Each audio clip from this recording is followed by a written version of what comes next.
o'clock midnight. Aduh. Main ah.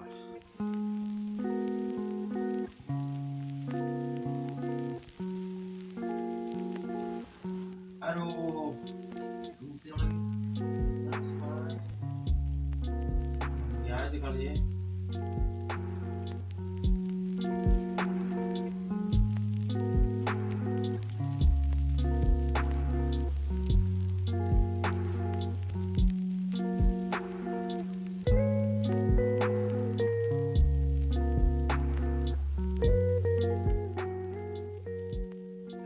Selesai.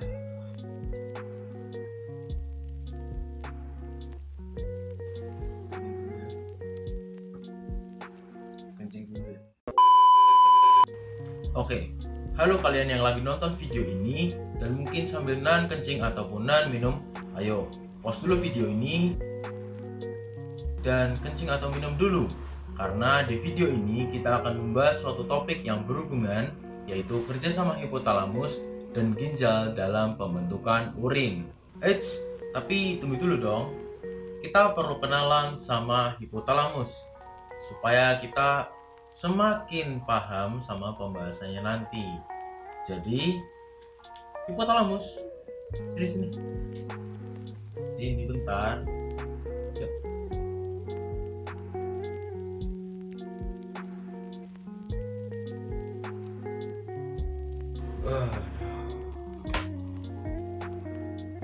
Halo semua, aku hipotalamus. Aku adalah bagian otak yang bertugas untuk memastikan, mempertahankan semua sistem tubuh manusia berjalan dengan baik dan stabil, serta mengeluarkan hormon untuk mengendalikan fungsi organ dan sel tubuh. Ukuranku itu sangat kecil di bagian otak. Meskipun ukuranku kecil, tapi peranku tuh cukup penting, diantaranya mengontrol suhu tubuh, rasa haus, serta lapar. Dari ketiga peran itu, fungsiku adalah homeostasis, yang berarti mempertahankan kestabilan pada sistem tubuh ketika lingkungan mengalami perubahan. Homeostasis ini adalah mekanisme tubuh yang terjadi tanpa kita semua sadari. Oke, kelihatannya tugasku di sini sudah selesai. Aku balikin lagi ke Eagle. Makasih hipotalamus. Oke teman-teman, setelah kalian mengenal hipotalamus dan homeostasis secara garis besar, kalian pasti bertanya-tanya, lalu hubungannya apa nih dengan pembentukan urin?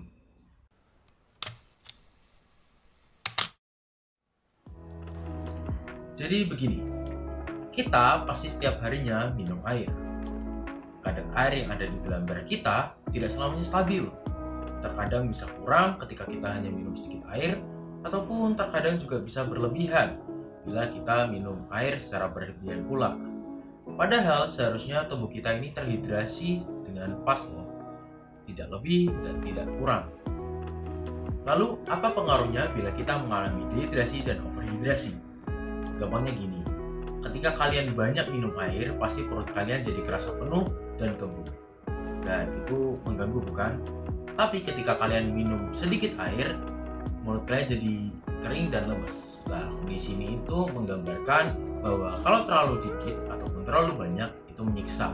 Sama halnya ketika tubuh kita terhidrasi. Pastinya ketika tubuh kita mengalami dehidrasi, maka kerja ginjal akan semakin terbebani dan juga menyebabkan volume darah berkurang dan kental. Sehingga jantung itu dapat berpotensi untuk tidak mampu memompa cukup darah ke seluruh tubuh. Sama buruknya pula bila mengalami overhidrasi. Darah kita akan terlalu encer sehingga berbahaya karena aliran darah kencang bisa menyebabkan pembuluh darah pecah. Tentunya tubuh kita tidak menginginkan hal ini terjadi, teman-teman. Disinilah hipotalamus bekerja untuk mengatur air dalam darah.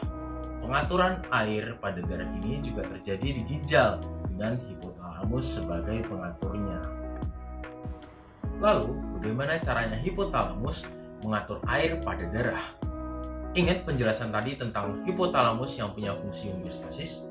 Lah, hipotalamus itu menghasilkan beberapa hormon. Salah satunya adalah hormon antidiuretik atau yang lebih sering kita kenal sebagai hormon ADH.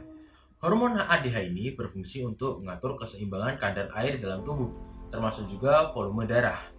Tugas dari hormon ADH ini adalah mengontrol penyerapan kembali air oleh ginjal di nefron. Hormon ADH akan menuju ke ginjal bersamaan dengan darah melalui pembuluh darah atau peredaran darah. Ketika ADH dan darah sampai ke ginjal, ginjal akan melakukan penyaringan darah dan ADH berfungsi sebagai sinyal. Sinyal apa ya yang diberikan kepada ginjal? Sinyal yang mempengaruhi seberapa pekat dan banyaknya nanti urin akan terbentuk. Kita ambil aja ya kondisi ketika tubuh kita mengalami dehidrasi dan juga overhidrasi.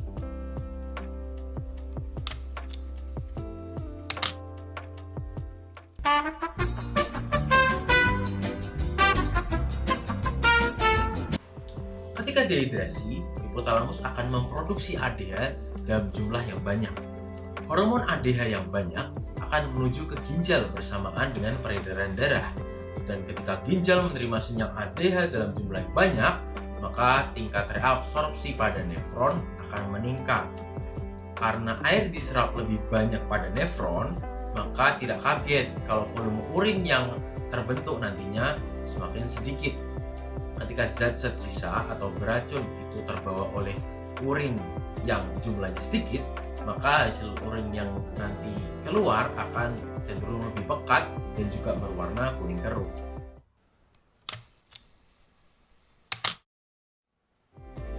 Ketika overhidrasi, hipotalamus akan memproduksi ADH dalam jumlah yang lebih sedikit. Hormon ADH yang lebih sedikit ini akan menuju ke ginjal bersamaan dengan peredaran darah. Dan ketika ginjal menerima sinyal ADH dalam jumlah yang lebih sedikit, maka tingkat reabsorpsi pada nefron akan menurun. Karena air yang diserap lebih sedikit, maka volume urin yang terbentuk nantinya akan jauh lebih banyak. Dan ketika zat-zat sisa atau beracun itu terbawa oleh urin yang banyak, maka hasil urin yang nanti dikeluarkan akan cenderung lebih encer dan juga cenderung lebih jernih.